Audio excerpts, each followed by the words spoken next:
evening, everyone, and welcome to another session of Let's Talk About It. You are joined by myself, Roxanne. And it has been a while since I've been here, but we thank God that we are here this evening. And I just want to thank you all for tuning in, and also to thank everyone who had sent in their questions and their scenarios, because it just gives us things to talk about. So that's what we're doing today. Let's Talk About It session is live. Um, I really do want it to be a very interactive session, so please get involved. I'll be watching the comments on both YouTube and on Facebook to make sure that I don't miss anyone out. But let's start off with everyone just letting me know where you're tuning in from. I won't forget you or skip you, but I will try my best to read out all the comments. There are quite a few scenarios and questions to get through today. So yeah, I mean, we're going to have a time, and share. Tell friends, tell your aunties, your uncles, your church members. Just share it to your WhatsApp groups, and you don't know who you will be blessing. So the reason why I want to do a Q&A is because sometimes, I'm the one that keeps picking the topics, but it's nice to hear from yourselves and just to see what things that you may be battling with, or what could you need advice from. And it may not actually be your scenarios. Obviously, everything's going to be kept anonymous. It may be a friend. It may be someone else who needs a word. And that's where you guys all come in, because it shouldn't just be my own advice. I would want people to also comment your own thoughts. If you've experienced it before, definitely, however comfortable you feel with sharing, then let's go for it. But I feel like there's a bit of a vibe going on with the type of things that have been sent in. Let's see if you guys clock what vibe I'm talking about. But yeah, so the first one, I'm just going to dive straight into it, but share it. Let everyone know that you are watching. So yeah, let's go into it. Why is it so important for a man, stroke your spouse, to have strong faith in God? Now, just a quick disclaimer. I'm not necessarily sure whether some of these comments or these questions are necessarily like directed to me, or if it's my own word of advice for yourselves. I'm going to answer it, this question particularly for why it's important for me. How I see it anyway is because, the Bible does talk about us being equally yoked, but at the same time, in this world we're living in, where we know that there's so many crazy things going on, and by God's grace, the cost of living crisis does not affect us. However, it's just hard. I feel like it's hard a lot for a lot of people nowadays, and you just need to be embedded in something. There is a certain type of faith and a certain type of strength that you get from God that is not of the flesh. I feel like it's important for me, because the man is supposed to lead, and I don't want to be with someone who is going to lead me astray, or I don't want it to be like we are walking blindly in this life. Like, we need to know what we're doing, and if you can't find your strength in yourself, you need to find your strength in God. If turbulence come now in the relationship, in the marriage, in work, in finances, in anything like that, I need to know that you can hold it down, in a sense of you just cast your care, take it to God. I just kind of want as for me and my household, we shall serve the Lord. You know what I mean? I don't know. There's a certain type of vibe that it gets. I think it's very important that you guys are grounded in faith. Just so if anything does happen, there's just a peace you get when with prayer that I don't think you can get elsewhere.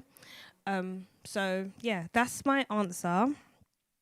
So I will obviously see who is tuning in and read some comments. So there are quite a few people tuning in, but I will wait for you guys to tell me who you are and where you're tuning in from. So we've got Habi Ahmed from Edmonton.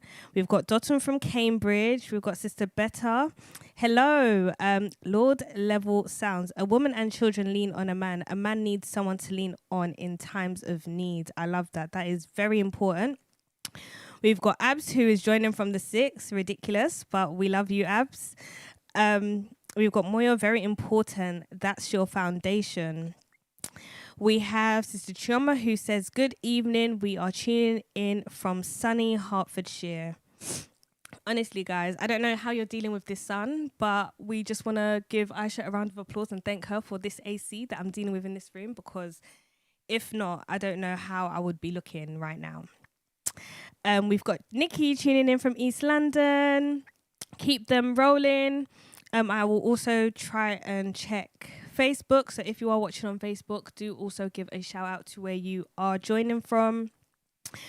If you have more comments, we've got Sister Ngozi who's joining in from London. Keep them coming. I want this comment section to be flooded in with comments. We've got quite a few scenarios. I don't know how we're going to get through all of them, but it would help if you guys can also help me to answer some of them. Quick one. Second scenario. Hey Rox, I'm 26 years old and single. I'm currently in a role that is time consuming and my work-life balance is trash. I would like to meet someone and date, but I don't know where to start. Should I use dating apps? Okay.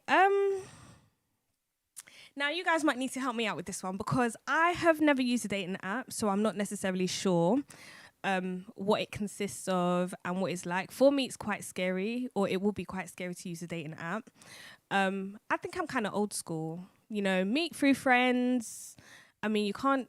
I kind of want to ask this person if you are actively going out and networking and socializing, because one auntie told me one day, like, he's not going to climb through your bedroom window if you're not, actively going out. So try and put yourself out there, not in a way where, you're searching for man, but you just never know. There's certain functions that I would advise not to try and find someone at, and then there are also ones where it could just be a friend's birthday dinner, it can be a work event, it can be just a church gathering, or you even go to try out a new church for a Sunday. Like, I don't know. However, I can't necessarily advise on dating apps, because it's a scary place, the internet. I mean, if you have tried a dating app and you want to, give your thoughts and your 2 pence in the comment section, go for it. There is literally no shame in it. I think everyone's doing it now, especially if you don't feel like you have time to actively go out because of your work-life balance. It is also important, in my opinion, to try and, remove yourself out from such a place whereby you don't have like a work-life balance. I mean, I for one will be someone who I can't deal with that in a role. It's not easy. It depends on what your like goals and your aspirations are in life. But in the long run, it's not really like, for your own health and your mental health, I don't think it is a good thing. But yeah, I don't know. Think about that first and foremost. Think about if this role is something you see long term, then I guess dating apps is probably going to have to be one of your options for now. But if it's only a short term thing, think about, okay, one of the things I want to focus on is maybe getting a new role, getting a new job whereby I do have that work life balance, or those are your options. Now, going back to the comments, someone's trying to put me on the spot here. What are the name of the functions to avoid? LOL. Lord Level Sounds, I'm going to tell you this straight. I will not be meeting anybody in a club. I don't believe in it. Each to their own. Some people it works, some people it doesn't. For me, it's definitely not a no-go, especially if you're trying to find your God-fearing man. I don't see why you'll be looking there. But yeah, I think there are quite a few places that, it can work and it can't. Some hall parties, some weddings, you never know. Put yourself in certain scenarios where you feel like it could possibly happen. Now, going back to the comment sections, dating apps are not for the faint-hearted. Okay, that's one person. Dating apps seem scary. Second person. Is there a Christian dating app? I feel like I have seen it on an advertisement board or something, but I'm sure there are like Christian dating apps. I've seen like Muslim ones. I've seen ones for like, is it like Melanin Matchmaker? certain things for professionals. And think it's about doing your research and making sure that these ones are actual, like they're legit and they're not people that are there for like a short time and just for a fun time. So just research it before you delve in. Do your research, your due diligence, and make sure that that is something you want to do. And we got Jazz tuning in from sunny Palm Springs of Edmonton. Okay, I mean, I don't know about that, but yeah. Sister Choma has said, I think it is important as the position of a man is vital. He leads, protects, guides, and needs to have a connection with God to ensure he is doing it right and not guessing, especially with his wife and kids. So I think that obviously relates to the first question, and I completely do agree. You don't want to be led astray in any type of relationship you are with, whether or in any aspect of your life, whether it's your finances. You would not want to be led astray. We watch out for the 419ers, those scamming emails. You don't want to be led astray when it comes to work and your career. So why much so for, your life, your forever partner, and what you're going to be doing with your kids? Like, it's very, the person you pick represents you. The person who you're going to have kids with, you need to be sure, because you two will be raising them as a unit. So definitely it is important for that to be a conversation. And sorry, you guys in the comments are distracting me. I'm loving this. Okay, as long as the conversations online do not lead to something that you don't agree with or suggestions that are not in line with your morals, go ahead. You still need to seed out the bad people on there. And obviously that's relating to the dating apps. So yeah, I think that's very important. Make sure that from the jump, whoever you are trying to connect with online is someone that understands your morals and things align. But yeah, maybe check if there are some Christian dating apps. I'm sure there are, but like I said, do your research. Okay, number 3. So, is it necessary for you to have a discussion with your partner before booking a holiday? Me personally, definitely. I feel like it's a bit wild booking one without letting them know, only because of the simple fact that, I mean, if we're talking spouses as well, your finances you should all be in agreement with what's coming in and what's going out. Obviously not in a controlling manner. However, how are you straight up booking a holiday and not telling your partner? I think that's one thing. Obviously also for safety precautions, I guess. But even if this is not a spouse and this is, someone that you're in a relationship with or you're seeing, I think it is important if you guys have plans or short-term goals when it comes to finances, like maybe you guys are saving for a wedding or like saving for a house, or you guys just want to have a certain amount of money. Going on holiday isn't cheap, especially with how these airlines are trying to do us dirty nowadays. I think it is important to let them know. Okay, a question. Booking a holiday together or individually? I was assuming that this was individually. So let's say you want to do like a girls trip and you haven't told your person. I feel like, I don't know about that. Or other vice versa. Like, there's no way you're booking a boys trip and I have no idea. That's not flying with me. I'm so sorry. I should know. In fact, seek approval. How about that? No, I'm playing. But I feel like it should be something you guys discuss beforehand, or just let them know. Like, let's say if you guys are not actually married and it's someone that you're courting or in a relationship with, I think out of courtesy, wouldn't you just let them know, I'm thinking to go on this holiday or this trip with the friends around this time.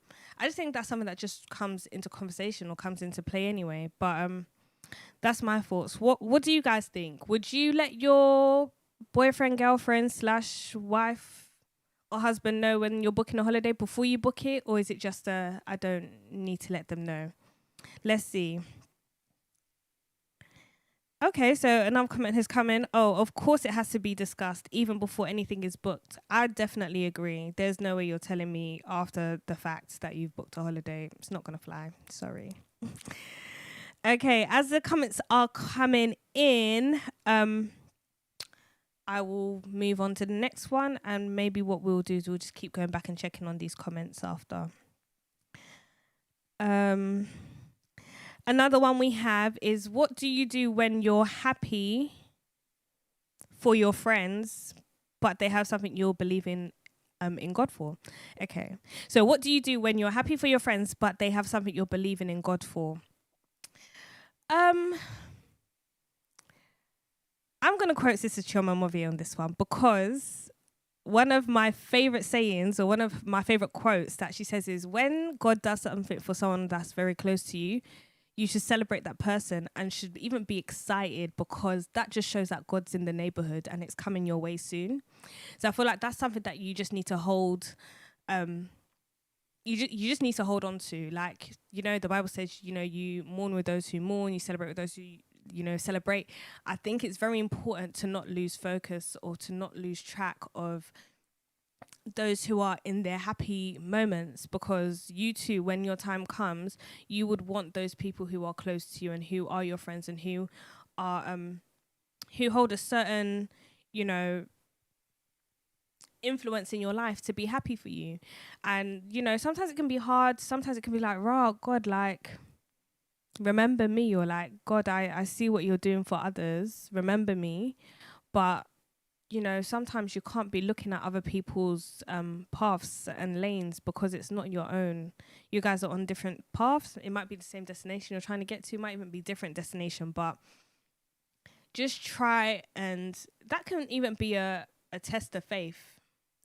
And I think the best thing for you to do is celebrate that person whilst they're in the midst of their happiness and in the midst of their blessing, because your own will come and God will bless you for rejoicing with those who rejoice.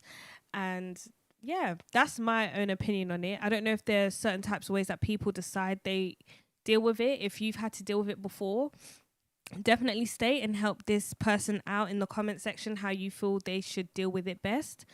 But yeah, I think that's the best thing. When God does something for someone close to you, just rejoice, because God's in the neighborhood and your own will come.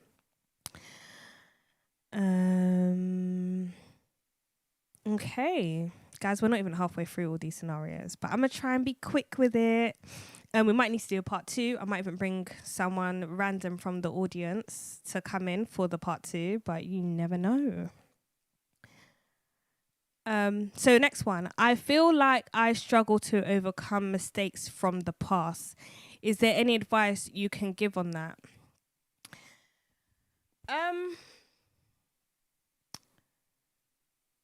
Any advice? Your mistakes don't make you. They don't make you in terms of you are not, defined by your mistakes and your trespasses. If you expect, God to forgive you, you also need to forgive yourself. Whether these mistakes are deep rooted, something light that you was an actual mistake, and you've repented and you feel like I've learned from it, I feel like the only way is forward. That's why they always say, what's this saying that they say sometimes? That's why your windshield is bigger than your rear view, because you should only be focusing on what's in front. And maybe sometimes you can glance to the back, just for safety precautions, just to make sure that you're still doing right. Take a glance at the past, but your main focus should be going forward. Yeah, I mean, we talk about forgiveness, we talk about forgiving others. Why don't you extend that grace to yourself? And I think the more you try and learn from your mistakes, and that you're not trying to repeat those mistakes, there's no reason as to why you should be hard on yourself. Yeah, that's my piece of advice for you. I don't know if anyone else has anything to say about that. Okay, so a couple comments are coming through, but we will come back to them. What is next? How do you define success, and can you ultimately be happy if it doesn't involve money? Okay. So the question is, how do you define success, and can you ultimately be happy if it does not involve money? So my answer to that will be,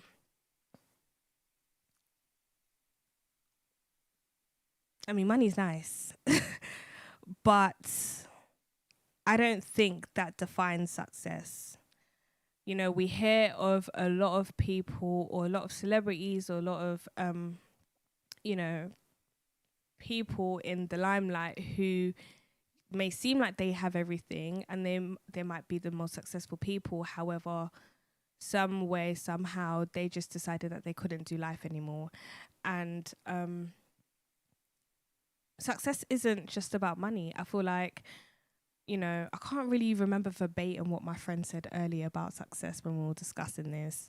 But there's so much more to success than we see. There's the part that, you know, other people don't see, the part that's on the flip side of it.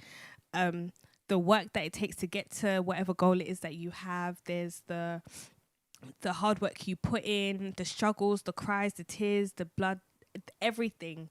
And once you achieve that, or once you say, you know what, I've succeeded in this particular thing that I want to do, there's a different type of fulfillment. And I think it may not necessarily be like a business thing. It may be that you've actually wanted to achieve in helping a community out, or, you know, you've successfully, you know, achieved a ministry or done something that you didn't think you can do. Success could be completing a certain type of course, a milestone. There's so many aspects and levels to success. I think it's just about, you know, setting out a goal, putting in that work, achieving it, and being content, like feeling that fulfillment of what it is. But yeah, that doesn't necessarily include money. If money is a bonus for that, then we thank God. But more times it doesn't always have to be about money. But that's my own opinion. I think success is, you know, it's how people perceive it. I think everyone has their own definition of it. And yeah, that's where I will leave it. But yeah, you guys go forth, put your own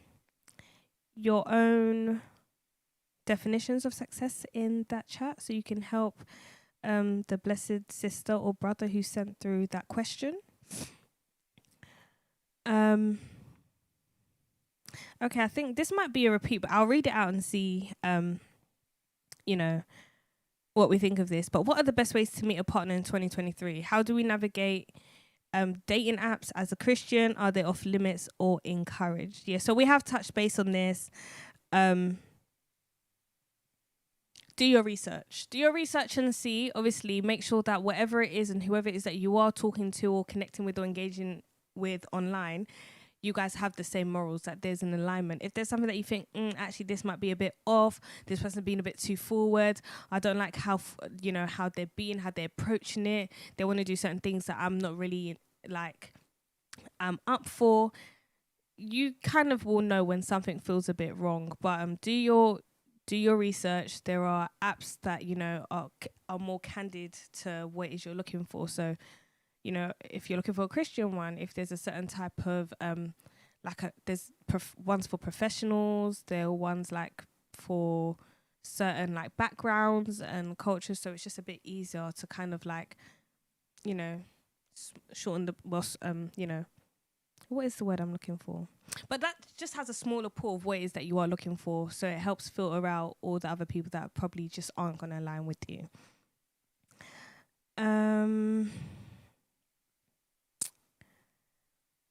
Okay, let's take a minute and go back to the comments just so that we're not losing sight of what's being said. So we have Happy who said you should be happy and celebrate with them because God will do it for you too. God of time and season never forgets anyone. And I do say, if you feel like you are generally struggling with, you know, maybe feeling a type of way that someone's being blessed, or someone has been blessed with, you know, what it is that you've been praying and waiting and asking for, you kind of just need to remain in that season.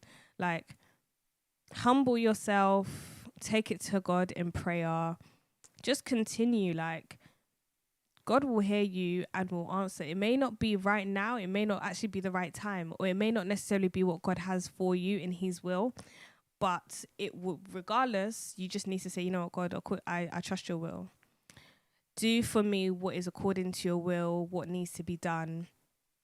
And he might have something better in store for you, and it's only of due time. Make sure that you are ready to receive that blessing. Do what it is that you need to do. Stay disciplined, stay focused, stay prayed up. Keep focusing on what it is that you actually need to focus on, as opposed to what it is that you want. And just keep seeking him, and I guarantee you it will come. Nikki said, why would you not want your partner to know when you are going on holiday? Are they controlling? Will they stop you from going? If so, that's a possible red flag. And definitely guaranteed. I don't think it makes sense as to why you are booking a holiday without telling your partner. I don't think it makes any sense. They need to know. That's my own opinion. And another one, how do you define success? What are your ultimate goals? Not societal goals, but what will give you true fulfillment in life? And that's it. I feel like success nowadays is really defined by what we see on social media. And we're not here for that, because that is probably what gives that short-term fulfillment, or that's what makes you feel like you have to parade it on social media. And if you don't get those certain likes and all of that validation, then is that where it kind of goes all downhill, when success isn't success and you then spiral and, you know, it affects you? I think you yourself personally have to define what you think success is. Thank you for that. Let's keep them coming. I pray that someone will be blessed and touched by what we are speaking of today. We've got quite a few to get through, but we shall and we will do it. What are the next ones?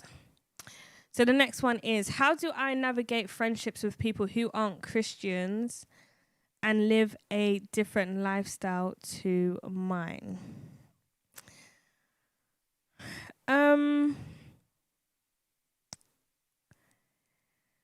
I mean,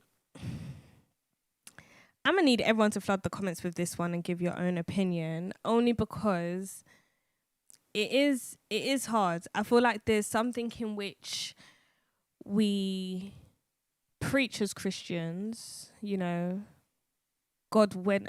Jesus went out to those, he went outside the church to try and bring people in.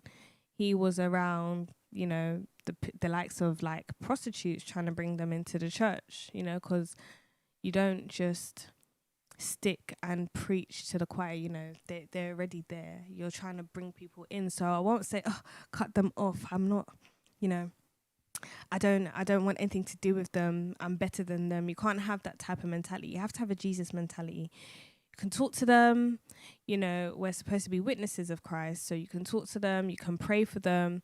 You can try and show them that, you know, their lifestyle isn't the way, in a very, not a judgmental way, because we know that there's this stigma of how Christians would like to force one type of agenda on you, and it isn't nice. But it is delicate. I think it's very, very, very delicate being a Christian in this day and age. I feel like we are very scarce, unfortunately. I feel like there's a lot of work that needs to be done.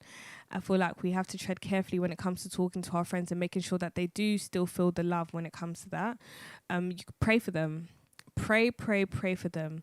You know, if there's something that doesn't align, you need to let them know, I don't believe in that. If you feel like, you know, you need to tell them this isn't right for you as well, you know, you need to correct people. I feel like if you love someone, you'll correct them. The Bible also says it as well. You love someone, correct them. Don't let them linger in sin. Don't let them, you know, just wither away with flesh. So definitely, however you feel like you're not getting through, this person is still very bad and corrupt, and like you cannot be with them, or they're affecting your walk, or, you know, your influence, or who you are and how you are. Definitely cut ties. I think pray on it. Make sure you pray on it. Get that clarity from God. Pray on it. And if it's like, I can't do anything else for you, then just let it go and pray for them from a distance. One day God may touch them. If he doesn't, you have done your part. You have genuinely tried. But I feel like it's very important to never have a mentality that I am better than someone, and I can't be around you. You also need to try and, win their souls for them. Like, win a soul for the kingdom and see how you go with it.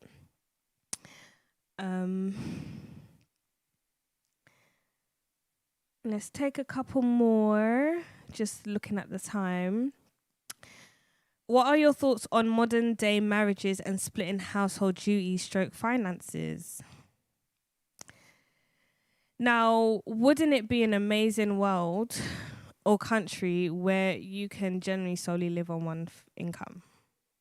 Like, let's be completely real. Like, I think my own personal opinion is I do understand that things aren't easy, and nowadays, if I wanted to actually remain and live in London, more times they're not gonna approve of a mortgage for one person unless you are literally on, you're breaking the bank with your salary.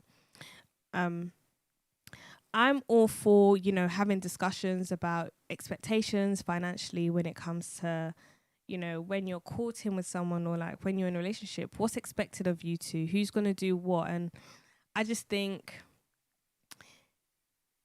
if, the person that you are with is more traditional and they want you to, take more of a household duty and they provide financially, if that's something you're up to, that's something you're up to. But it all, you have to have that conversation with your partner, the person that you're with, because there's nothing wrong with you guys having your what would I say, having your own responsibilities. If it's this person takes care of that person takes care of this week this person takes care of these, like, house chores, and this week that person, however your household works and however it's set up, that's entirely what works for you guys. But it's important to have a conversation. There is nothing wrong. I personally don't think there's really anything wrong with splitting household duties and finances. I think it's just a conversation that needs to be had, and expectations needs to be set from the jump. You can't now turn around and when you're courting someone saying, yeah, I don't mind it, we can split it, like we are one, our finances are one. And then when marriage comes, you're expecting someone else to pick up everything. I think it's ridiculous. I think money is money is a very touchy subject in a lot of marriages, in just to a lot of people, and it can cause more detriment than anything if not discussed properly. I'm a strong believer in that. So yeah, I'm all for modern day marriages. I'm all for traditional, but we just have to see what I end up with. You know what I mean? Yeah. I think we have a comment on this one as well. So everyone should do what works for them and their household. Have healthy financial discussions with your partner and figure out where you both are realistically and move accordingly. 1,000%. Like I said, one of the biggest problems is just not discussing finances. You can't actually move forward with someone without knowing what it is. I don't think it makes sense logistically. So yeah, that's my own.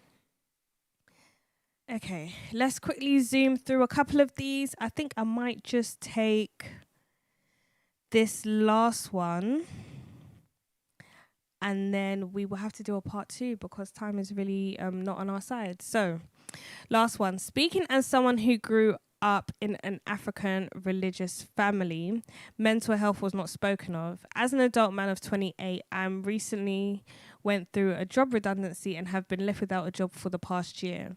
This has affected my confidence in finding a life partner and my confidence in looking for a job. I don't want to waste my late 20s not meeting a potential wife, but being able to provide is key with women of this generation. I also feel like my mental health has gone down the drain, especially with this happening after COVID. Speaking to my family, no one really understands or brushes away my feelings and just calls me lazy for not being able to find a job yet. I feel like this is a delicate one because I've always been of that notion that in African households, we need to talk about mental health. it's a real thing. It's not, I feel like sometimes when you mention mental health, it's God forbid, it's abomination, it's like, God rebuke you, or you need deliverance. And yeah, that's all good and nice and fine, and yes, pray for me or whatnot, but it's a real life topic that needs to be discussed. It is happening everywhere. Stats say that mental health amongst black men, well, men first of all, but also black men, is a big thing. And I think it's because it's not discussed, it's not thought of, it's something that's seen as absurd. You don't want to talk about it. Like, I don't know, it's a taboo. And I think we need to get past that. It's very, very important that even, going forward, if you're a young adult or you're a young parent, as your children are growing up, make sure that they're having those conversations. How do you feel, after they get back from school? How was your day today? Did anything happen? How did that make you feel? Like, make sure that your kids are in touch with their inner being, their emotions, how stuff probably made them feel mentally. I think it's so healthy, because now the problem we have is we have adult men and women who don't know how to deal with their mental or channel certain emotions, and it has it messes a lot of things up. And what I would say to you is, if you are struggling with your mental health, seek that help. Seek it through prayer, seek it through counsel, seek it through, I know there's some helplines that you can get in touch with or contact. Talk to your friends, talk to family members. Try and, unfortunately, you will need to try and break that barrier of not shutting down and thinking that this is something that can't be discussed. You need to talk about it. Bottling it up isn't going to help. Once you decide you want to take that first step to helping yourself, a lot can be done, and that first step is vital, and that first step should be celebrated as a win, because it's not easy. We don't think it's easy. We don't think you're lazy. You're not lazy. It's going to take, some motivation, some momentum, some healing for you to get back to where you were. And it's nothing that's impossible. Take it to prayer. You did say that, growing up in a African religious household, try and find your faith again. Find that balance. Cast all your cares to God. There's a certain type of peace you get from prayer that is just unexplainable and unimaginable. Sometimes, even if you don't know what exactly it is you want to say, and you can't say anything, and it's just tears. Like, sometimes God just needs to hear the tears. Like, when I cannot speak, Lord, just hear the cries and the prayers of my heart. And I just think through that you will gain strength. Just make sure that you are doing things for yourself. Acknowledge what the triggers are. Seek that help. Seek counsel. Pray. Take those little steps day in and day out. Daily, set yourself small little targets to do. Today, I'm going to, look over my CV, see what I can do. Tomorrow, I'm going to start looking at jobs, and may not necessarily start applying, but look at jobs, what it is I want to do. The following day, I'll write a cover letter. The day after that, I'll submit something. The day after that, I might try and speak to a recruiter. Every day, set yourself. You don't have to go full force and ham that day. But if you are making those small little steps to doing something, it makes a big difference. But yeah, I pray for healing for you. I pray that everything goes well for you. I just hope, that as people, we do better when it comes to mental health. I think we need to discuss it a lot more. It is something that affects our kids. It affects our people around us. It probably affects your friends you don't even know. You just, say you never know people's struggles. Have those conversations. Check in on your people. Make sure you are creating a space, or you are someone who can create a space for someone to talk to with no judgment.